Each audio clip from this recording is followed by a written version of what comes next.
আসসালামু আলাইকুম।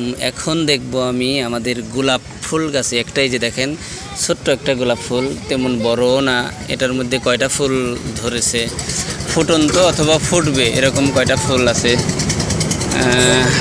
এখান থেকে ধরি, এটা তো শেষ হয়ে গেছে, এটা বাদ, এটাও বাদ, তাহলে কয়টা আছে?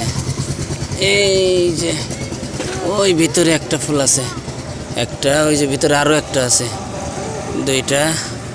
আরে কাটা দিছে রে, দুইটা, 3 4 5 6 7 8 9 10 11 12 13 14 15 16 17টি। আর একটা ফুটেছিল 18 19 20 21 ফুটেছিল, ফুটছে, ফুটবে।